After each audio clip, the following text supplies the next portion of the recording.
New York is still one of the world's most appealing places to visit. In 2025 alone, the city received 65 million visitors, brought in $84.7 billion for the economy, and helped support almost 397,000 jobs. In 2026, that number is expected to increase to 66.3 million visitors. That sounds like a strong recovery, doesn't it?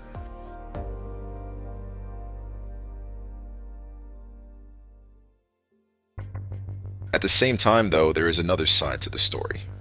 As of April 2026, more than 85,600 people on average are staying in the city's shelter system each day.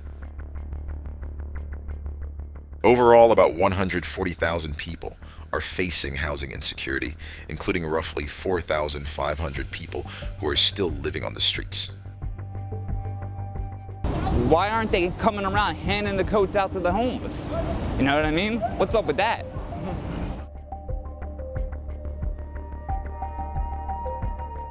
New York is the only U.S. city legally obligated to offer shelter to anyone who requests it. Even so, homelessness is still highly visible in many of the city's main tourist areas.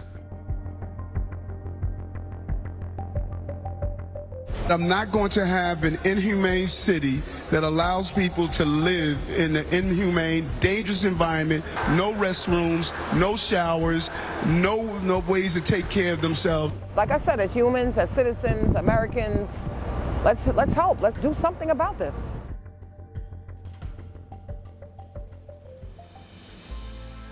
And before long, global attention will turn to New York because of the FIFA World Cup 2026. So the main question is this: can the city preserve its glamorous, safe, and clean image as it prepares to welcome millions of visitors?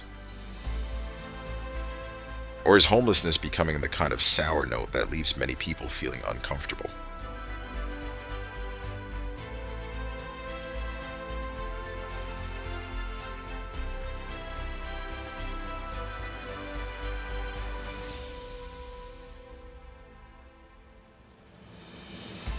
What do you think? Let's take a closer look at the situation from the actual numbers to its direct effect on the tourism industry, along with the major challenges ahead as the World Cup gets closer. On one side, you have tourists willing to pay thousands of dollars for a single night in a hotel. On the other side, right there on the sidewalk, more than 140,000 people are searching for somewhere to sleep each night. A real underground city is taking shape in the middle of the most expensive metropolis on Earth. Do you see what I mean? We're going to look at why your hotel room costs so much and at the controversial police street sweeping campaigns meant to protect the city's image when the international cameras arrive.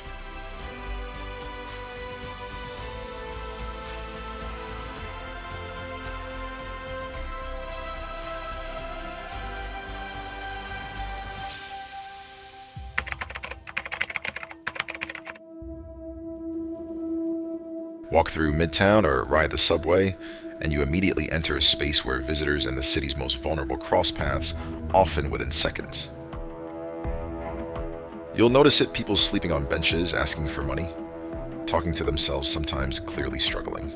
This isn't uncommon, it's part of the city's daily rhythm.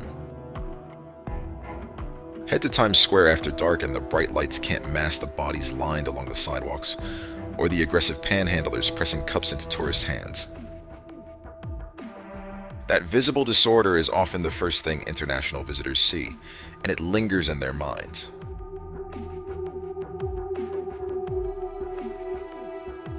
During the 2025 to 2026 period, homelessness in New York City has hit its highest point in decades, reflecting a systemic, increasingly complex social crisis. Each night, over 85,600 people rely on the city's shelter system. Importantly, most of these are not single adults on the streets, but families with children, showing the true scale and severity of the problem. Although New York upholds its right to shelter policy, meaning the city is legally required to provide housing for people experiencing homelessness, the shelter system is still under constant pressure.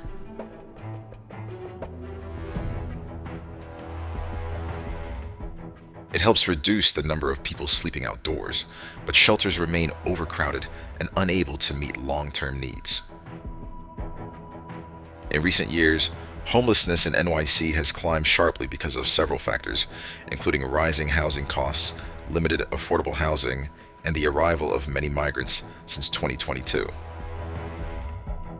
At the same time, thousands of people continue living on the streets or inside the subway system because they are concerned about shelter conditions. The city has launched programs like Homestat to connect directly with unsheltered people, along with subway safety efforts meant to move them into stable housing.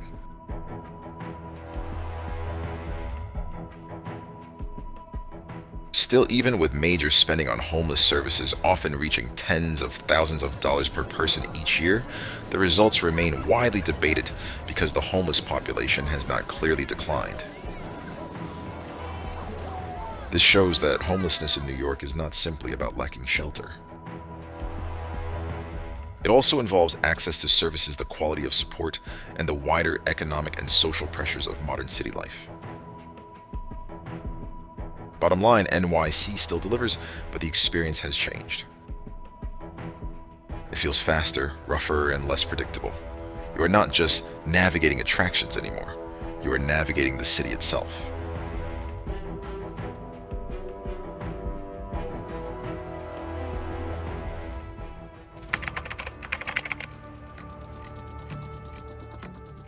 Tourism does more than change New York City's skyline. It quietly changes who can afford to live there. Here's the hard question.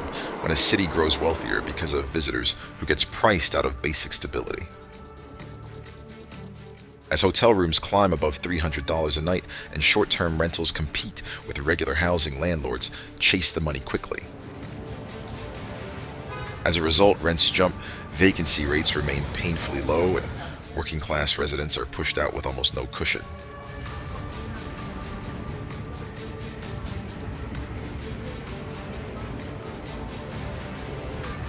This is not just economic theory, it is street-level math. If your income does not rise with rent, the clock starts ticking. Miss one payment, then another, and you are gone. No safety net, no fresh start. Meanwhile, tourism-fueled development speeds up gentrification block by block. Older neighborhoods turn into high-profit zones with boutique hotels, luxury apartments, chain stores, and longtime residents losing ground.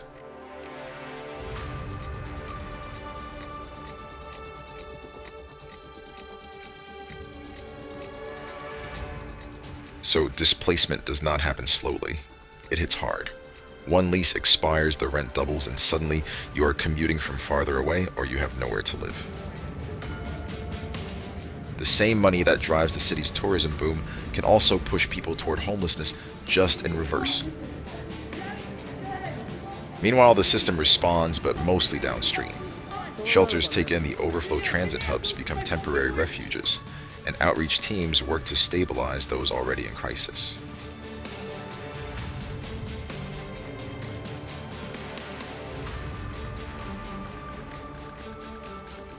Yet none of that addresses the upstream pressure of the rising costs directly tied to a tourism-heavy economy. In short, tourism growth leads to price inflation, leads to housing instability, leads to homelessness. It's a tight loop, and right now, the pressure flows one way. And it only gets harder. Once someone falls out of the housing market here, returning is brutally tough.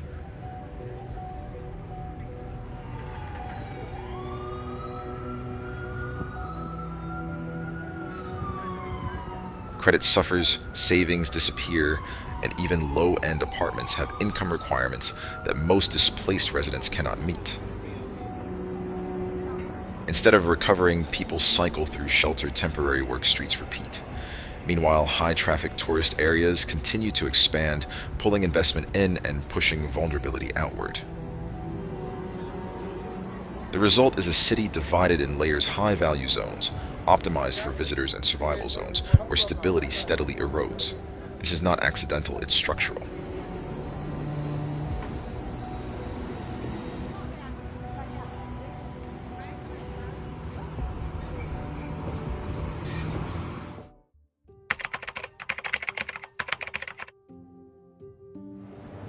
Major events don't just draw crowds.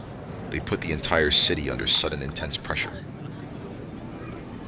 The key question is when 1.2 million visitors arrive in the New York, New Jersey area for the FIFA World Cup 2026, who bears the impact on the streets? On paper, the benefits are enormous. Matches at MetLife Stadium from June 11th to July 19th, 2026, along with America 250 events, are expected to generate around $3.3 billion and support roughly 26,000 jobs. That's the headline.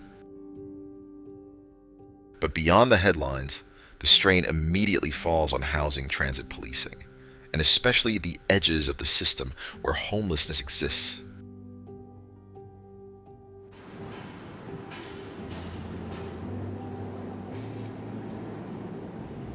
Consider the reality fan zones at the USTA Billie Jean King National Tennis Center and Rockefeller Center will concentrate crowds, money, and visibility.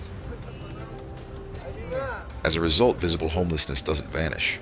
It intersects directly with peak tourist traffic. At the same time, hotel bookings linked to the World Cup are about 2% lower than 2025 projections, signaling uneven demand and pricing fluctuations. Meanwhile, the New York City Police Department must spread resources across crowd-controlled transit hubs and high-profile locations, reducing coverage in other areas.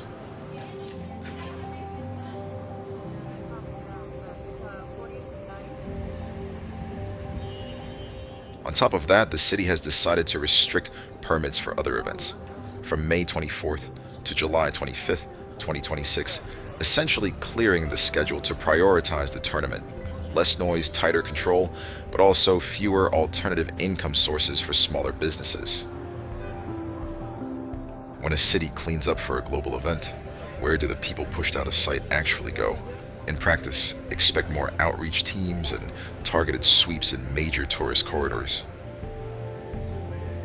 At the same time, the New York City Council introduced measures in April 2026 to support small businesses and add more public restrooms, practical steps meant to handle heavier foot traffic and sanitation needs during the surge.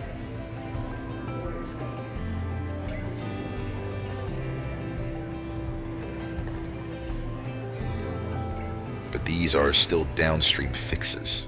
The upstream pressure, high rents, limited vacancies, and a tourism-driven spike in demand does not change. So the pattern is clear: mega event to demand surge to price pressure to resource diversion to visibility management. It works for appearances, not for root causes. And if you're watching this closely, the takeaway is simple. During major events, the city prioritizes movement and image, while the deeper housing strain continues building in the background.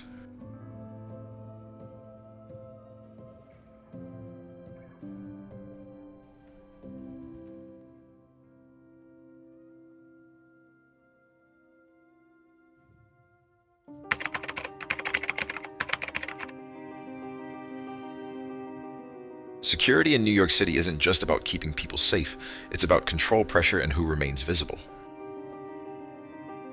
Step into any major subway station or tourist corridor today, and the difference is clear.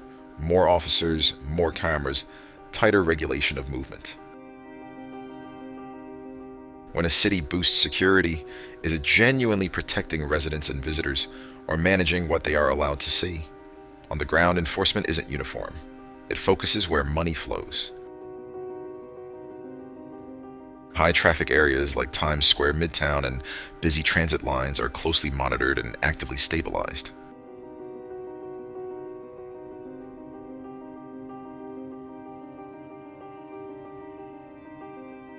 Outreach teams, police, and transit staff coordinate to move unhoused individuals out of sight and into shelters. But this isn't a permanent solution. It's a constant cycle: relocate, reappear, repeat. Meanwhile, the city relies on programs like the right to shelter, which technically guarantees a bed, But in reality, the system is overcrowded, strained, and often unstable for long-term support. What happens when safety for one group quietly becomes displacement for another?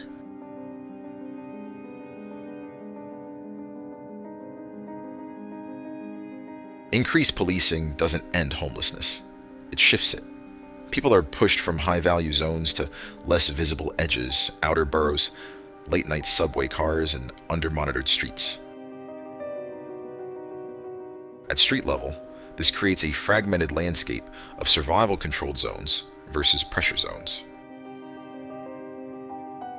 From an insider perspective, the data tells the story: response times, patrol density, shelter intake rates. They all spike in areas tied to tourism revenue.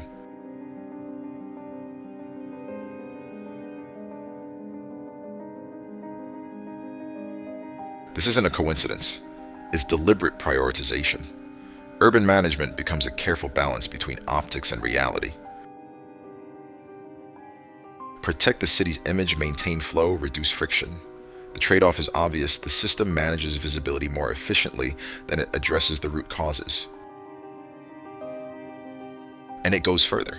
When enforcement tightens in one area, pressure instantly shifts elsewhere, like fluid under constraint. Clear one subway line and the population moves to another.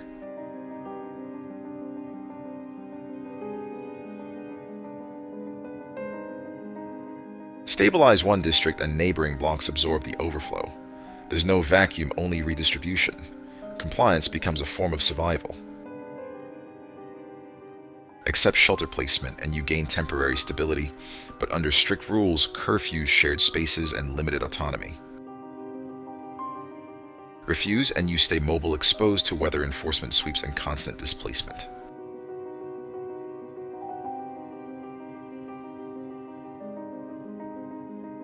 Timing also matters. Late night hours, low patrol areas, end-of-line subway stations, they turn into micro-habitats for survival. People adapt quickly, navigating the city based on enforcement patterns, not geography. The hard truth: the system isn't merely reacting to homelessness, it's shaping how homelessness exists. Structured, contained, but unresolved.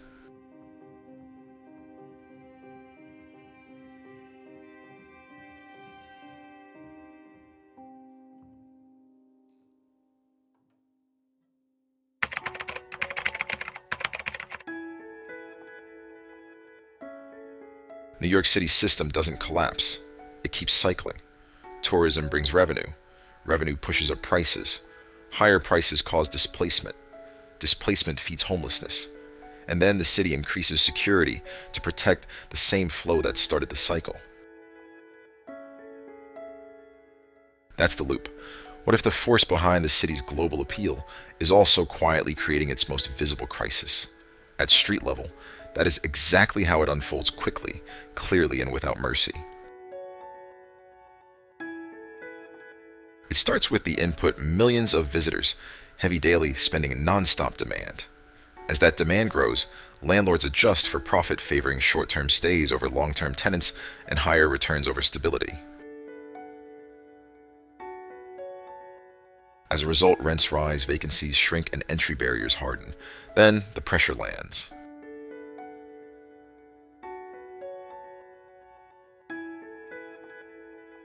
Working residents with stagnant wages lose breathing room. One missed paycheck becomes two. Eviction risk climbs.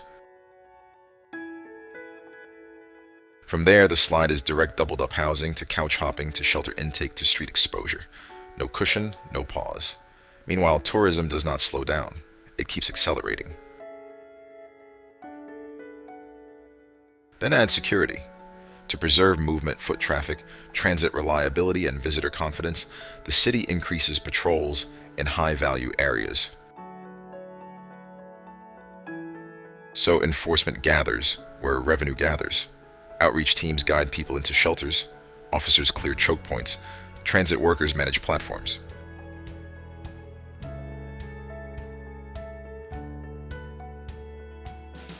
But removal is not resolution. It is redistribution. People move to the edges, outer boroughs, late-night routes, and low-visibility corridors. If the problem keeps shifting but never shrinking, is it being solved or just managed more efficiently?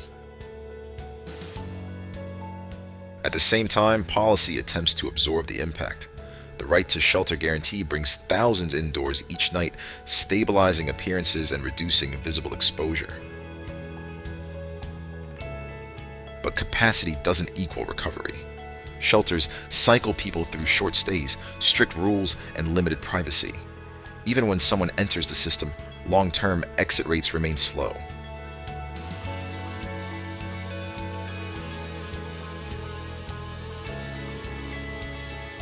Meanwhile, upstream pressure rent increases, driven by a tourism-heavy economy, continues feeding new entrants into the same system. Inputs rise faster than outputs. The math doesn't balance. Timing and geography make the mechanics clear. Peak tourist hours bring maximum enforcement and minimal visibility of homelessness in core areas.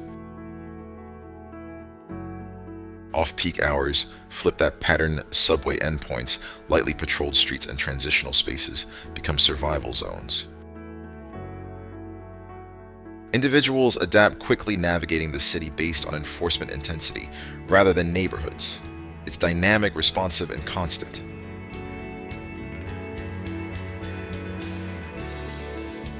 Put it all together and the loop tightens.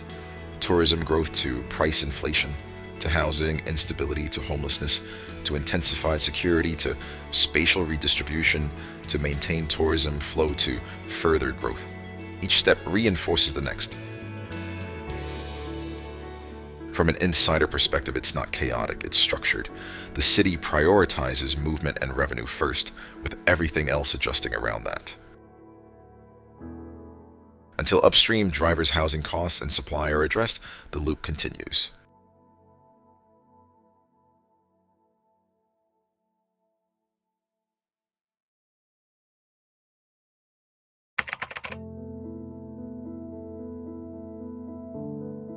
At this stage, homelessness in New York City is not just a social problem. It is a stress test of how a global city functions under pressure. The numbers, street patterns, and policy responses all point to the same conclusion. The system is managing results, not solving causes. Tourism keeps the economy moving and security keeps the system steady, but neither directly tackles the core issue: access to affordable, stable housing.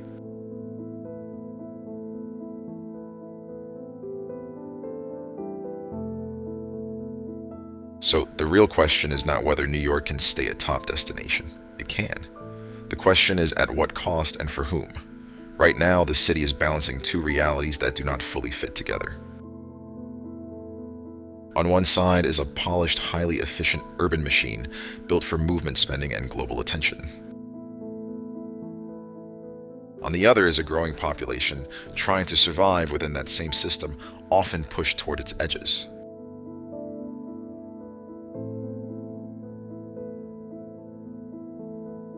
And this is not only New York.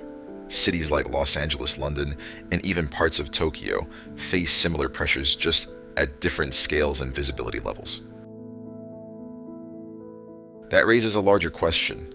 Is this the new model for global cities, optimized for visitors while pushing instability outward?